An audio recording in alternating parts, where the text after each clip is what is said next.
श्री कृष्णाय वयं नमः। श्रीमद् भागवत से एक प्रसंग चल रहा है, भक्त प्रहलाद का प्रसंग। प्रहलाद जी 5 वर्ष के बच्चे थे और उन्हें तब तक उस आयु तक पूर्ण ज्ञान प्राप्त हो चुका था। इतना अधिक केवल ज्ञान नहीं, जीवन में अनुभव था। भगवान के प्रेम में पगे रहते थे, बच्चों वाली बात नहीं करते थे, बच्चों को भगवान में लगाने का प्रयत्न करते थे। जब प्रहलाद होने वाली थी तो नारद जी उनकी माँ के साथ माँ के पास जाकर मिली। नारद जी ने प्रहलाद जी की माँ को भगवान की भक्ति का ज्ञान और वैराग्य का उपदेश दिया। नारद जी जानते थे कि इस माँ के जो संतान जन्म लेने वाली है वो प्रहलाद नाम के भक्त होंगे। माम उद्देश्य निर्बलम, उपदेश करते समय नारद जी की दृष्टि प्रहलाद जी पर थी। सुना रहे थे माँ को, पर सचमुच सुना रहे थे, अभी जो संतान उत्पन्न नहीं हुई उसको सुना रहे थे। कथाकार कहती हैं कि बच्चों का जन्म भी न हुआ हो उससे पूर्व ही माताओं को चाहिए, पिताओं को चाहिए भगवान की चर्चा करें, अच्छी अच्छी बातें करें। बच्चों के संस्कार जन्म से ही अच्छे बनेंगे। भगवान के प्रति भक्ति भाव हो तो उसका एक बहुत बड़ा लाभ आजकल के युग में मुझे लगता है। आज का संसार प्रकार प्रकार के कष्टों और आशंकाओं से भरा हुआ है। भगवान में भरोसा हो तो कष्टों को सहन करने की शक्ति आ जाती है। तो जिन बच्चों को जन्म से पहले भगवान की भक्ति के संस्कार मिल गए, जन्म के बाद वो संस्कार सबल प्रबल बने रहेंगे और जीवन भर उस बच्चे के काम आएंगे। माता पिता का बच्चे के प्रति पहला कर्तव्य ये कि जन्म से भी पहले उस बच्चे को भक्ति के संस्कार डाल दें। प्रहलाद तो 5 वर्ष के थे, उनके भक्ति के संस्कार थे, उनके लिए भगवान ने नृसिंह रूप में अवतार दिया था। इसीलिए कि जन्म से पहले उन्होंने भगवान की भक्ति चर्चा श्री नारद जी के श्रीमुख से सुनी थी। प्रहलाद 5 वर्ष के हुए। एक बार गुरुकुल में किसी कारणवश छुट्टी हो गई। बच्चे खेल में लगना चाहते थे, पर प्रहलाद ने उनको बुलाकर कहा कि मेरी बात सुनो, मैं तुम्हें तत्व की बात बताऊंगा, मैं तुम्हें गहराई की बात बताऊंगा। भोले भोले बच्चे 5-5 बरस की उम्र के इकट्ठे होकर चारों ओर प्रहलाद जी को घेर कर बैठ गए। उत्सुकता ये थी कि एक तो प्रहलाद कोई ऊंचे दर्जे की बात बताएंगे, जीवन का सार तत्व बताएंगे, वो क्या होता है। बच्चों को तो यही पता था कि खाना पीना, हंसना, बोलना, पढ़ना। अब बच्चों से प्रहलाद बोले ऐसी बात बताओ जो इस जीवन भर काम आएगी, अगले जीवन में काम आएगी। तो बच्चे उत्सुकता से चारों ओर प्रहलाद को घेर कर बैठ गए। ऐसी क्या बात बताएगा प्रहलाद। दूसरा, उनको ये आश्चर्य था कि हमारी उम्र का बालक है, इसको इतना ज्ञान कैसे हो गया, हमें पढ़ाने वाला बन गया, हमारा उपदेशक, हमारा गुरु बन गया। बच्चों के पूछने पर प्रहलाद जी ने ये बात बताई कि मेरे होने से पहले नारद जी ने मुझे में दृष्टि में रखकर मुझे उपदेश किया था, जो तुम्हें मैं दोहरा रहा हूँ। नारद जी के उपदेश का प्रहलाद जी पर बड़ा गहरा प्रभाव पड़ा। प्रहलाद ने बच्चों से कहा कि देखो, मोटी बात एक और सचमुच 5 वर्ष की प्रहलाद में हमारे सब धर्म ग्रंथों का सार एक पंक्ति में, एक वाक्य में बता दिया। धर्म ग्रंथों को पढ़ने की तो आवश्यकता रहती है। गीता, भागवत, रामायण, पुराण, उपनिषद और वेद, सबका सार एक स्थान पर आ गया। अब उनको पढ़ो ना पढ़ो कोई फर्क नहीं पड़ता। कई बार तो उनका पढ़ना भक्तों के जीवन में बाधा बन जाता है। उनके पास समय नहीं होता ग्रंथ पढ़ने का। उनका समय ठाकुर के लिए, ठाकुर के चिंतन के लिए, उनका रूप का ध्यान करने के लिए, नाम का उच्चारण करने के लिए। प्रहलाद ऐसे भक्त हो चुके थे। प्रहलाद ने जो बड़े गूढ़ तत्व की एक वाक्य में बात बताई। प्रहलाद जी ने कहा, देखो,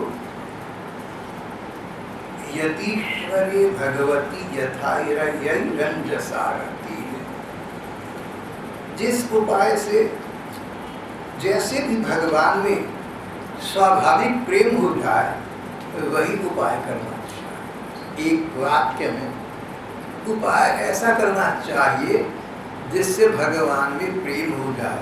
एक बात, सहज प्रेम, स्वाभाविक प्रेम हो जाए। जैसे माँ का छोटे बच्चे में स्वाभाविक प्रेम, जैसे छोटी बच्चे का माँ में स्वाभाविक प्रेम। अब 6 महीने के बच्चे को कुछ सिखाता थोड़ा कि तुम्हारी माँ है तुम इसको प्यार करो, या माँ को भी कोई सिखाता थोड़ा कि तेरे छोटे बच्चे हैं तुमको प्यार कर। तो जिस प्रकार संसार में छोटे बच्चे का और माँ का सहज प्यार है, सहज अपने आप अनायास बिना प्रयत्न किए नैसर्गिक वृत्ति है। जब मनुष्य का भगवान में इस प्रकार का सहज प्रेम हो जाए तो समझो जीवन की पराकाष्ठा को तुमने प्राप्त कर लिया, जीवन के चरम लक्ष्य को प्राप्त कर लिया। शरीर प्राप्त करने से लाभ तुमने उठा लिया। अब अगला जन्म होगा नहीं होगा, इस जन्म में कभी मृत्यु होगी, कैसे होगी, ये बातें निस्सार और सार शून्य हो गए, महत्वहीन हो गई। मृत्यु किम करिष्यति, भगवान के चरण मन लग गया तो मौत तुम्हारा क्या बिगाड़ देगी। प्रहलाद जी छोटे बच्चे थे जो भगवान उन्होंने प्रसन्न कर दिया। कालांतर में जो प्रसाद जब ध्रुव जी की बुढ़ापे के बाद मृत्यु का समय आया तो भागवत में लिखा है कि प्रहलाद ने मौत के सिर पर पांव रखकर भगवान के धाम को प्रणाम, मौत के सिर पर पांव रखकर, मौत से निडर, मौत मेरा क्या कर देगी, मृत्यु किम करे।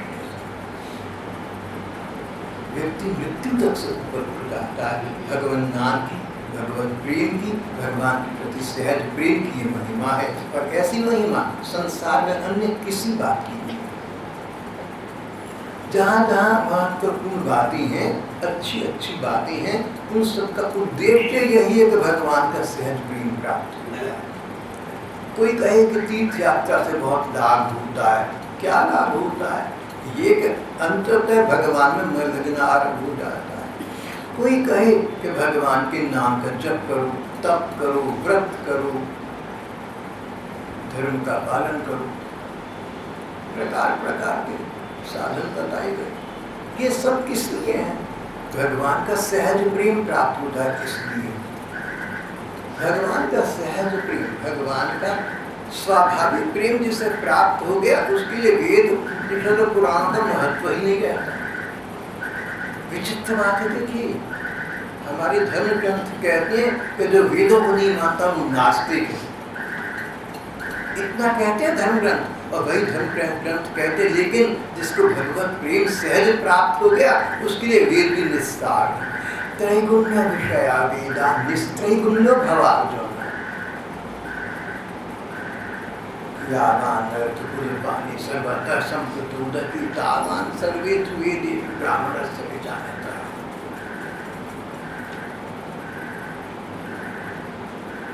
भाव में भगवान के प्रति अपने मन में हम सहज प्रेम उत्पन्न करें, किसी प्रकार से करें, जैसे तैसे करें, ये न तेन प्रकार।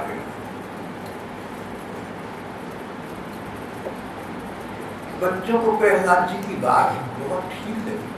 बच्चे भोले होते हैं, उनकी बात जल्दी समझ आ जाती है। बोले प्रहलाद, ये बात तो हमारी समझ सब आ गई, लेकिन तुमने ये नहीं बताया कि भगवान के प्रति ये स्वाभाविक प्रेम उत्पन्न कैसे हो। इसका कोई उपाय तो होगा, हमारी में अभी तक तो नहीं है। क्या भगवान का सहज प्रेम, क्या भगवान का निस्वार्थ प्रेम, क्या भगवान का नैसर्गिक प्रेम, क्या भगवान का के प्रति स्वाभाविक प्रेम की वृत्ति जैसे माँ बच्चे की हमें प्राप्त हो सकती है, उसका उपाय बताओ।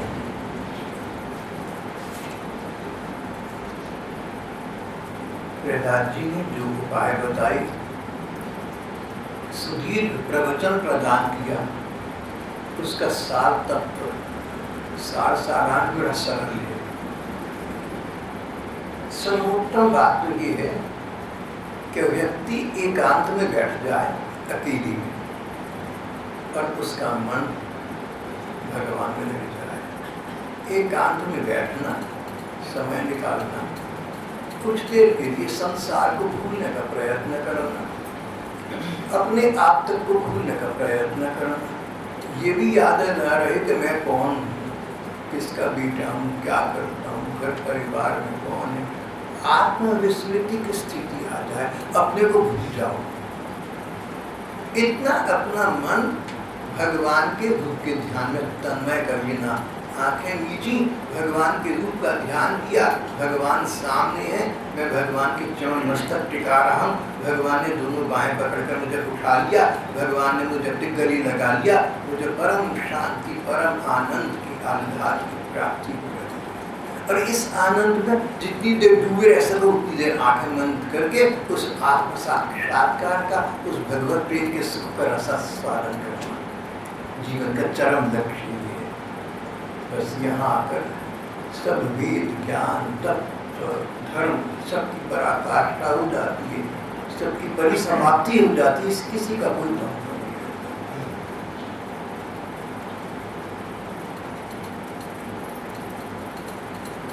भगवान के प्रति प्रेम उठाना। भगवान ने स्वयं गीता जी में बाद में कहा कि सब धर्म को छोड़ो, और धर्म को छोड़ना अगर पाप होता हो तो उन पाप से मुक्त तो तुम्हें मैं कर दूंगा, उसकी चिंता मत करो। इस प्रकार का लेकिन भगवान के प्रति प्रेम होना चाहिए। जब तक भगवान के प्रति ऐसा प्रेम न हो, जब तक ऐसा प्रेम प्राप्त करने का हम साधन न करते हो, तब तक तो धर्म का आश्रय भी नहीं चाहिए। प्रहलाद जी ने जो कुछ कहा बहुत सुंदर सुंदर बातें कही। पहली बात, कुछ क्षण अपने जीवन के प्रत्येक दिन ऐसे बिताओ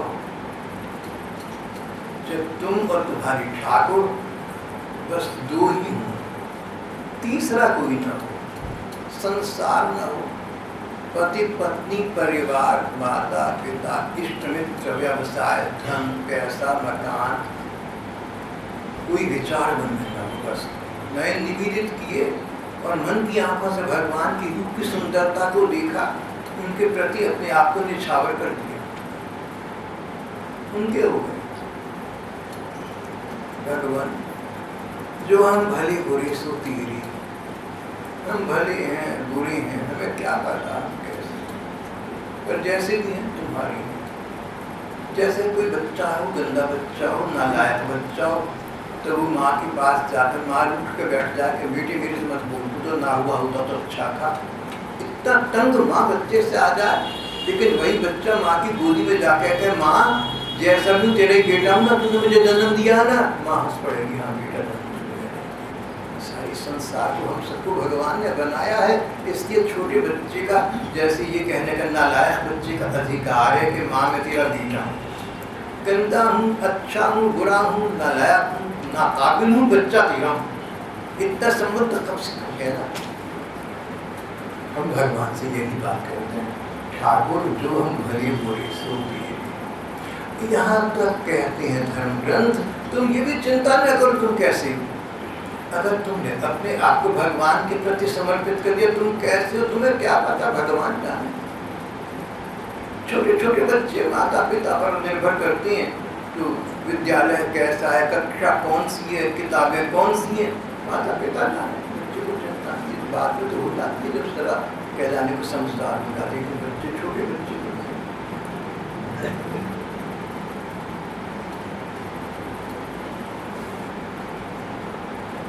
एकांतिक भजन का अभ्यास करो, अकेले में बैठकर भगवान का स्मरण।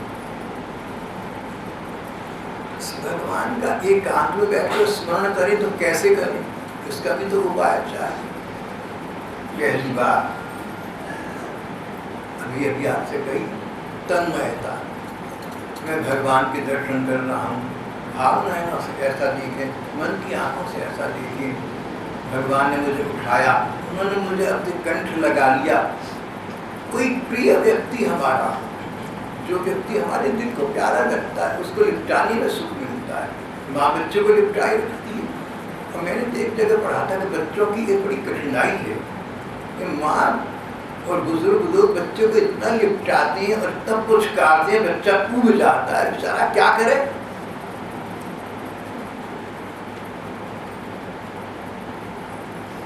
इमॉर्टलिटी कोट्स ना की लॉन्ग पोयम में वर्ड्सवर्थ ने ये बात कही। शायद आप में से कई भाई बहनों ने पढ़ी हुई है।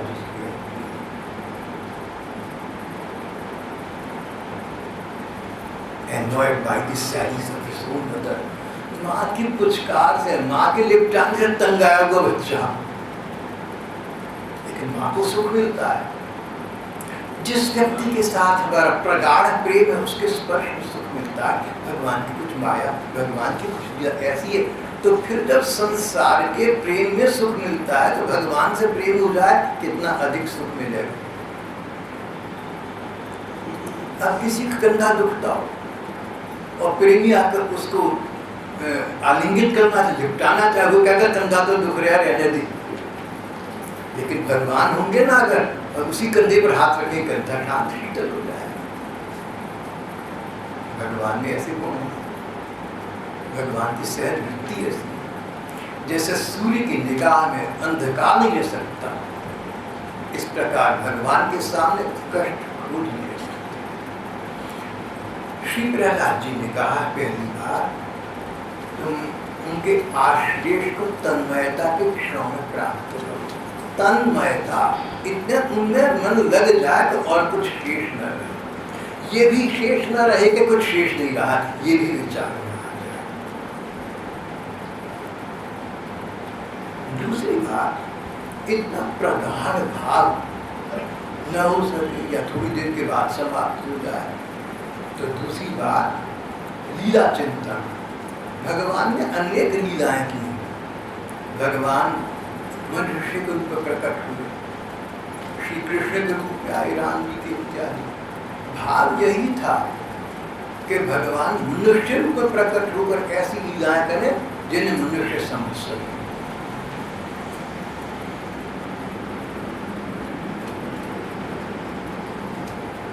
एक लड़का एक मैदान में खड़ा था। मैदान में एक ऊंचा टीला था, टीले पर चींटियां घूम रही थी, हजारों चींटियां। सामने से एक वाहन आ रहा था, इसके ऊपर से होकर गुजरेगा, चींटियां को चल जाए। लड़का बड़ा करुणा के स्वभाव वाला था, सोचने लगा हजारों चींटियां कैसे हटाऊं, काश के मेरी भाषा इनकी समझ में आती होती तो मैं इनको चेता देता और ये भाग जाती।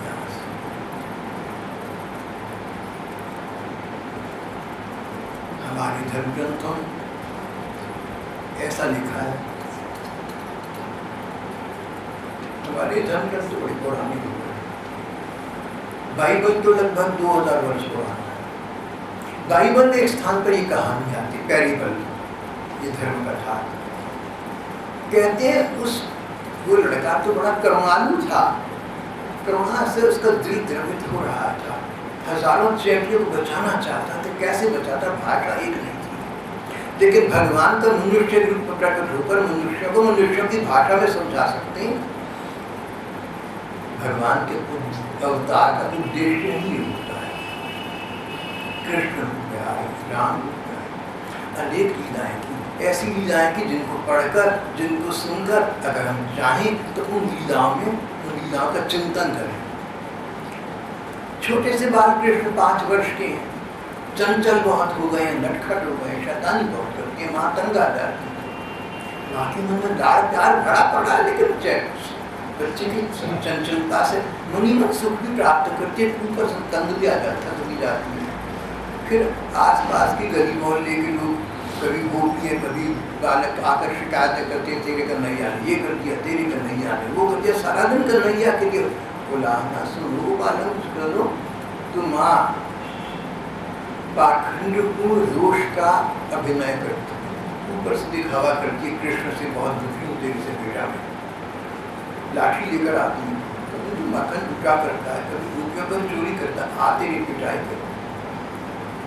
कथाकार कहती है बड़ी एक विचित्र अद्भुत सुंदर बात कहती है, जिन भगवान से भय भी भय खाता है, जिन परमात्मा से डर भी डरता है, जिन भगवान से भय भी भय खाता है, वे भगवान माँ के आगे डरे हुए खड़ी है। नैनों में शंका है, आशंका, डर है, माँ मुझे मारेगी, जैसे छोटी बच्ची के होता। भगवान अभिनय बहुत अच्छा करती है। अगर भगवान छोटे बच्चे के रूप में लीला कर रहे हैं, उनका अभिनय ऐसा ही होगा जैसे आपके बच्चों का घरों में होता है। चौधे विशंकित तो नयना, मेरी चोरी पकड़ी गई, ये आशंका आंखों में डर दिख रहा है। सारे साक्षात ब्रह्मांड के एक छत्र अधिपति परमात्मा छोटी बालक के रूप में लीला कर रहे हैं। चौधे विशंकित, माँ से डरे खड़ी है, माँ मुझे डंडे से पीटियो ना, डरे हुए नयन। महात्मा कहते हैं तुम इस लीला का चिंतन तो आके नीच कर करो, हमारा मन भी लगेगा, मनोरंजन भी होगा और ठीक स्थान पर होगा, क्योंकि तुमने ठीक लीला का चिंतन किया। भगवान की बहुत बाल लीलाएं हैं, भागवत में है, अन्य पुराण में, और सूरदास जी तो भगवान की बाल लीलाओं का मानस सागर उद्वेलित करते। भाव ये कि भगवान की बाल लीलाओं का ध्यान करें, भगवान की कुमारावस्था की लीलाओं का ध्यान करें। कन्हैया कृष्ण नटखट बड़े हुए यमुना जी के तट पर जाते, उनकी उम्र की 7 वर्ष की, 8 वर्ष की, 10 वर्ष की गोपिकाएं आती, उनको छेड़ते, उनको तंग करते, किसी की गगरिया फोड़ डालते, बेचारी जैसे तैसे करके पानी भरा, घर पहुंचते से पहले गगरिया तोड़ दी, दूर होने बैठे, मैया का शिकार करते। इस चित्र को तो मन की आंखों से देखते। गर्ग संहिता में ना एक पूरा प्रकरण है, गर्ग संहिता में एक पूरा अध्याय है जहाँ हर पैराग्राफ का एंड यहाँ होता है। इस लीला को तो मन की आंखों से देखते।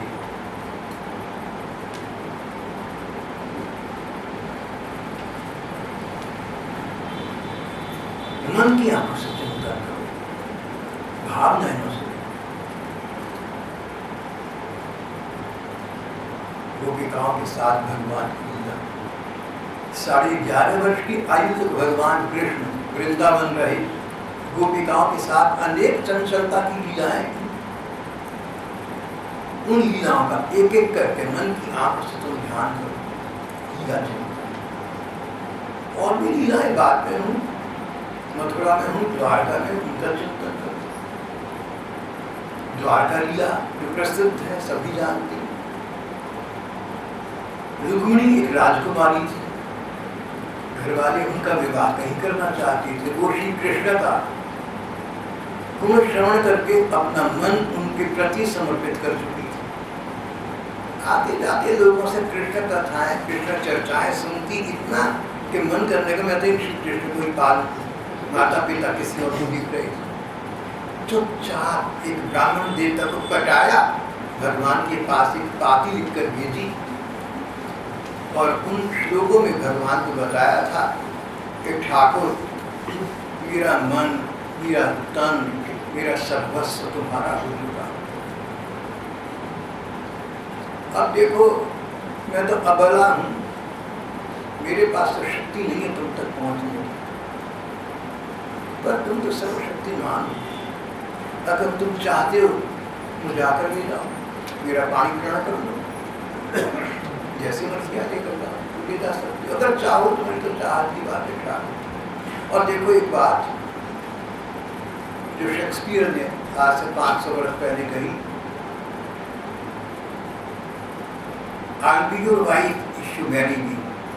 If not, I die your beat. जैसा सृष्टि के उद्भव काल में भगवती पार्वती जी ने कहा था शिव जी के बारे में, वरौ शंभु न तो राम कुमारी। श्री कृष्ण मैं तो अधिक से अधिक यही कर सकती थी कि अपने मन की बात तुम्हारे तक पहुंचा दूं। अब तुम चाहो मुझे आकर ले जाओ, अपने चरणों में स्थायी स्थान प्रदान कर दूं। अगर तुम ऐसा करोगे तो तुम्हारी हो गई, और नहीं तो तुम्हारे पीछे अपना ये जीवन सर्ग करोगे। किसी की नहीं बनूंगी, वन और नन, या तो तुम हो मेरे जीवन में या कोई नहीं होगा। रुक्मिणी का इस प्रकार का अनन्य व्रत देकर ठाकुर विदर्भ देश गए, कुंडिनपुर गए, जैसे तैसे करके रुक्मिणी को अपने रथ पर बिठाया, द्वारका ले आए, वैदिक रीति से उनका पाणिग्रहण किया, उनका विवाह, उनसे विवाह कर। रुक्मिणी की कथा कदाचित सब भाई बहन पढ़ी भी होगी, सुनी भी होगी। इसका लाभ उठाना, कथाकार कहते हैं कि तुम अपने मन में अपने तन्मयता के क्षण में तुम भगवान से इसी प्रकार की प्रार्थना करना, भगवान मैं तो जैसा हूँ वैसा ही रहूंगा, ऊंचा उठा हुआ तो हूँ, कोई भक्त तो हूँ नहीं, पर हाँ मैं मूर्ख चाहता हूँ ना समझ, तो मैं चाहता हूँ प्रभु। तो जैसे रुक्मिणी ने अपने मन की इच्छा तुम तक पहुंचा दी और तुमने उसको स्वीकार कर लिया, ऐसे मैं अपने मन की बात तुमसे कह रहा हूँ। रुक्मिणी तो कहती थी मैं तुम्हारे लिए हूँ, मैं तो क्या कहूँ, मैं तो संसार के सुख भोगों में फंसा रहता हूँ, मैं तो फिर भी तुम्हारा हूँ। मुझे वैसे स्वीकार कर लो जैसे तुम्हें अपनी ओर से रस बढ़ाकर रुक्मिणी को स्वीकार कर लिया। भगवान की लीलाओं का मन की आंखों से चिंतन करें और फिर भगवान से प्रार्थना करें। तो एकांतिक भजन के उपाय है भगवान में तन्मयता, रूप के ध्यान में तन्मयता, लीलाओं का चिंतन, और तीसरा प्रार्थना, आंखें मीच कर भगवान को सामने देखकर भगवान से अपनी मन की बातें करना और कहना। भगवान मेरे में संसार की बहुत सुख भोग की कामनाएं हैं। अगर ये कहूं कि मैं चाहता हूं सुख भोग की कामना ना रहे तो डरता हूं कि कहीं तुमने हाँ कर दी तो मैं से वंचित हो जाऊं। भगवान मैं ऊपर से चाहे कहूं तो सुख भोग नहीं चाहता, लेकिन अंतर मन से ये जानता होता हूं कि तुम सुख भोग मुझे प्रदान करो। अगर ये पता लग जाए कि मेरी प्रार्थना तुम तक सचमुच पहुंचेगी और मेरे सुख भोग संसार के समाप्त हो जाएंगे, मन से सच्ची प्रार्थना निकलेगी नहीं। ऐसा हम सभी ऐसे, हम सब ऐसे, कोई कम कोई ज्यादा। तो भगवान इसका एक उपाय तुम्हारे पास है। तुम किसी से कोई सुख छीनना चाहो ना, तो इसका उपाय उससे बड़ा सुख उसके आगे डाल दो, छोटे सुख भगवान तुम अपने प्रेम का सुख मुझे प्रदान कर दो तो संसार के सुख भोग अपने आप भूल जाऊंगा। ये काम तो तुमने करना है। तो मेरे में जो कामनाएं हैं उनके पात्र ठाकुर तुम बन जाओ। जहां जहां मेरे में जो जो दुर्बलताएं हैं, जो जो संसारिक कामनाएं हैं, मेरे मन की वीकनेसेस हैं, उनको तुम अपनी दिशा की ओर लगा दो, अपनी ओर उन्मुख कर दो, मुझे स्वयं कर दो। बस मैं तो मन की बात कह सकता हूँ, ये चाहता हूँ, लेकिन ये तभी होगा जो बड़े सुख, अपना सुख तो मुझे प्रदान कर दे, और नहीं तो सांसारिक सुखों को सचमुच छोड़ना चाहता हूँ। मैं ऐसा कहा ऊपर से कहता हूँ,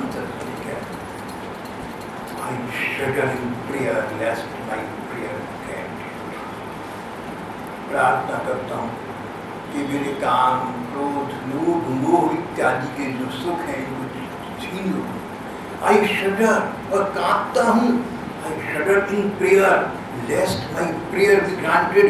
कहीं तो मेरी प्रार्थना को सुनकर स्वीकार न कर लेना। भगवान भोग लगाता हूँ ना खाने का बढ़िया बढ़िया, तो इस विश्वास से लगाता हूँ थाली ऐसी रखी जाएगी, मैं खाऊंगा इसे। अगर पता लग जाए कि तुम खा के छुट्टी कर दोगे, पता नहीं भोग लगाऊंगा। ऐसे दुरुक्ति हूँ मैं, ऐसी नीच बुद्धि है मेरी, हूँ ऐसा, क्या करूँ। कौवा काय काय करता है, इस पर कौवे का से बोली है भगवान ने। कुत्ता भौं भौं करके भौंकता है, कुत्ते का क्या बोली है। एक बार नीचे के कमरे में बहन बैठी थी, किताब पढ़ने में लगी हुई थी। मैं पहुंचा, उनको नहीं पता लगा तन्मय को पुस्तक पढ़ना, मैं कुत्ते की तरह भौंका। उन्होंने फिर भी ध्यान न दिया, फिर घुर आया, फिर भी ध्यान न दिया।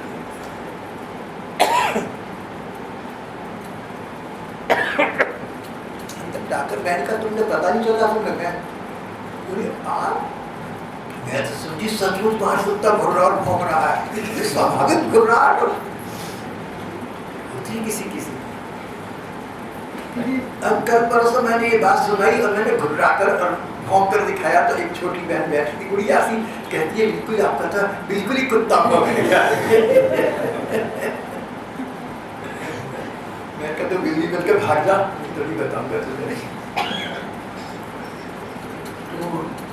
हम भगवान से प्रार्थना करें कि भगवान हम प्रार्थना तो ये करते हैं संसारिक सुख जो हमने क्या करनी है, लेकिन सच्चे मन से प्रार्थना नहीं कर पाते। सुख में आकर्षण इतना है, तुम हमारे मन को ऐसा बना दो कि सच्ची प्रार्थना कर सके। इसका उपाय तुम अपना नित्य सुख में थोड़ा सा प्रदान कर दो तो संसार के सुख उसके आगे छोटे पड़ जाएंगे, उनको छोड़ देंगे। बड़ा सुख प्रदान कर दो, तुम ऐसा कर सकते हो, तुम्हारे पास ऐसी शक्ति सामर्थ्य है।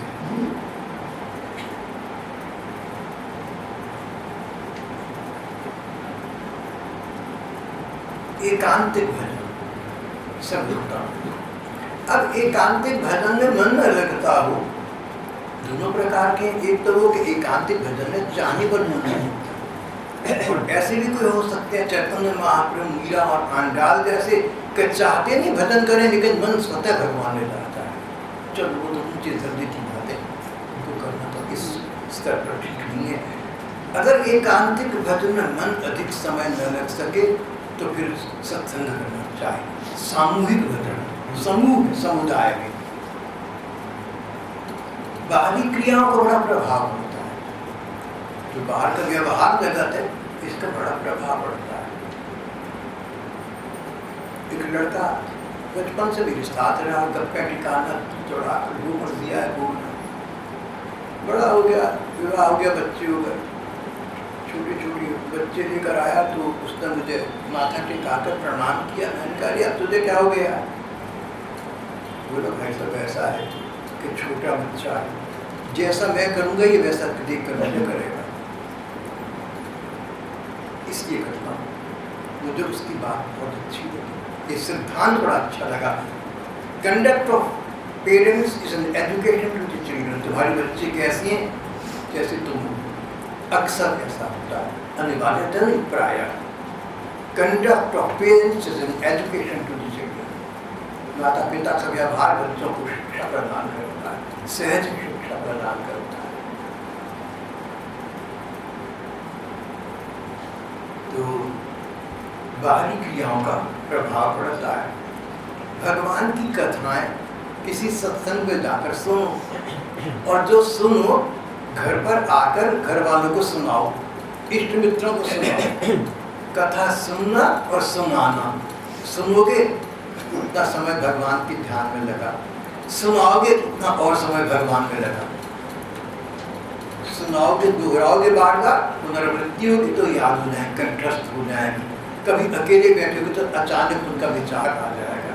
कम से कम जितनी देर कथा सुनोगे और सुनाओगे उतनी देर संसार के ऊटपटांग बातें तो नहीं करोगे, गड़बड़ काम तो नहीं करोगे। दूसरी बात, मिलकर कीर्तन करना, ये सब आप लोग जानते हैं। भगवान के नाम का संकीर्तन करना। तो शाम को, रात को सोने से पहले कुछ समय ऐसा निकालें, परिवार के सब लोग मिलकर बैठें और कीर्तन करें, चाहे 10 मिनट करें, 5 मिनट करें, आधा घंटे, जितना जो समय हो सके सब मिलकर बैठकर संकीर्तन करें। The family that praise together stage together. इकट्ठे बैठकर भजन कीर्तन करना is a great cementing force. घर को एकत्रित रखने का एक साधन। और तीसरी बात, भगवान के स्तोत्र और स्तुति सबके साथ मिलकर बोलना। यहाँ पर कई भाई बहन स्तोत्र स्तुति इत्यादि बोलते हैं, तो सब मिलकर बोलते हैं, तो जहाँ तक हो सके उनके अर्थ को समझकर बोलना, और जैसा अर्थ है मन ही मन उसका विचार करना, उसका भाव बनाना, अर्थ की भावना करना। अगर पद, संकीर्तन, स्तोत्र स्तुतियाँ नमस्कार पर रखें, विनय पर रखें तो हाथ जोड़ना, सिर झुकाना। अगर देर तक हाथ ना जोड़ सको, थक जाए तो थोड़ी देर के बाद जोड़ना, थोड़ी देर तक सिर झुकाना। इन बातों का बड़ा महत्व है। बाहरी बातें हैं, लेकिन जब ये बाहरी बातें इसलिए की जाए कि भगवान में मन लगे, तो भगवान इन बाहरी बातों को देखकर तुम्हारा मन लगा दी। हाथ जोड़ना चाहिए, सिर झुकाना। कई बार नमन का श्लोक बोलते हैं, वही प्रसिद्धम श्री कृष्ण, उनको प्रणाम करती हैं। कई भाई बहनों को देखता तो कहीं बाहर बैठे दिख रहे हैं, एक दूसरे को दिख रहे हैं, न तो हाथ जोड़े, न सिर झुकाया, न भगवान की ओर देखा। तो भाई बहनों को चाहिए कि जब इस प्रकार के स्तोत्र स्तुतियों का गान समूह में किया जाए तो अपना मन वहीं लगाकर, और अगर वो विनय परक स्तोत्र है, प्रणाम परक है, तो हाथ जोड़ने चाहिए, सिर झुकाना चाहिए, बीच बीच में ऐसा करना, लगातार प्रहलाद जी के प्रवचन का सार यथाशक्तम यथा विहितम, जैसा मुझे समझ आया मैंने आज आपके सामने दोहराया है। तो यहाँ पर आज का पाठ प्रसंग समाप्त कर